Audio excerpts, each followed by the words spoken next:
Il n'y a ni religion, ni sexe, ni classe sociale, ni âge. Dans un stade, quand il y a but, il y a but. Et l'émotion, elle est fantastique.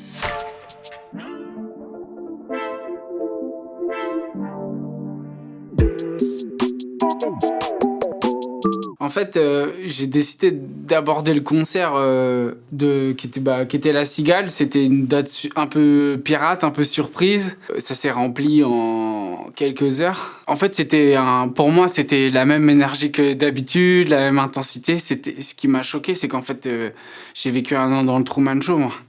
J'ai vu personne. Là, en fait, les gens, ils connaissaient les paroles, les couplets, des titres de l'album, les refrains, ça chantait. Et c'est ça qui m'a le plus impressionné, quoi.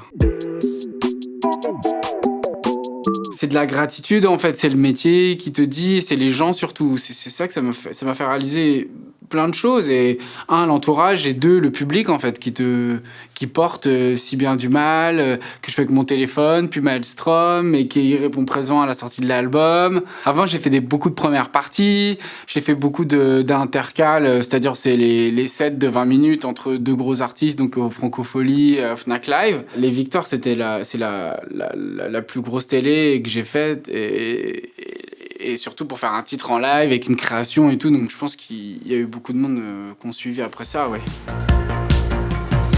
On se fait si bien du mal, on fait si bien, on se fait si bien du mal. On se fait si bien du mal, on fait si bien, je crois que ça devient animal. Pourquoi tu te fais la mal quand je te veux du bien, quand tu te fais du mal, tu reviens.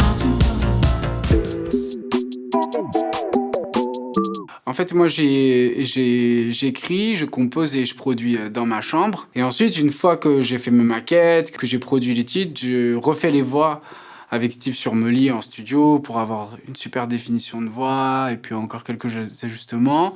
Et ensuite, je mixe avec Julien Delfaux depuis le début, depuis l'EP, Alex Goffer au mastering et Vincent Tégère à la batterie et Pauline Perre-de-B qui a fait des chœurs sur 2 titres, je crois. C'est des moments d'introspection assez forts, je crois. C'est des moments d'isolement. Et après, je mentalise pas. C'est assez naturel et instinctif, en fait. Aucune règle. Il n'y a pas de règle. Mon meilleur, je l'ai écrit d'un trait avec une ligne de basse au clavier. J'avais tout. Et puis il y en a, j'ai mis 1 an et demi à trouver le refrain. Réveille-moi si on peut rêver dans mon meilleur. J'ai pas tué l'espoir qui brûle à l'intérieur. Réveille-moi si on peut rêver dans mon meilleur. J'ai pas tué l'espoir qui brûle à l'intérieur. Souvent, ça prend pas beaucoup de temps d'écrire en soi la chanson. Après, le son, en fait, je trie jamais avec moi-même. Donc, quand je suis pas satisfait, je ne vais pas m'arrêter. Je suis pas indulgent avec moi-même. Sur le disque, je suis pas indulgent. Je travaille avec des gens qui trichent pas avec moi. Et ça, c'est important. Tu réalises des fantasmes, en fait, de son, quoi. Et c'est vrai que moi, j'ai fait l'EP, l'album Hyper et les prolongations avec le même matériel. Et là, j'ai mon matériel du 2e que je n'ai pas déballé encore. C'est ça qui est beau, c'est que, en fait, je suis autonome, donc j'ai une forme de liberté, j'ai une liberté folle. Je peux potentiellement revenir avec rien, comme revenir avec un album, en fait. Il n'y a plus qu'à mixer, quoi. C'est la digestion des flux, des courants de rue.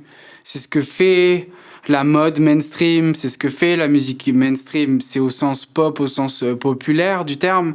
Les subcultures doivent rester subcultures, par définition, parce que c'est ce qu'il y a de beau là-dedans. Tu vois, on va pas à la télé, on va pas à la radio, on va pas jouer là-bas. Ce qui était énorme dans le rap, ce qui l'est encore, ce qui a été énorme dans des musiques électroniques. Et moi qui ai la chance d'aimer énormément de styles de musique, voire quasiment tous les styles, je pense que ma musique, elle ressemble beaucoup à ce que j'écoute.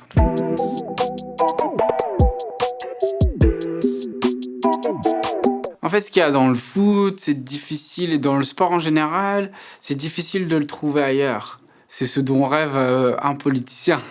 C'est-à-dire qu'il n'y a ni religion, ni sexe, ni classe sociale, ni âge. Dans un stade, quand il y a but, il y a but.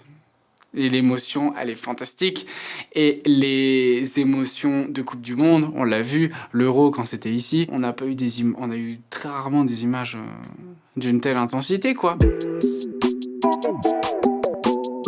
Et j'ai regardé pour la 10e fois Les Sopranos, j'ai repris une claque. Peaky Blinders, c'est incroyable aussi. Je prends toujours une claque. Et là, je mets une grande chemise parce que je ressemble à Tony Soprano, sauf que je n'ai ni la bedaine ni le charisme.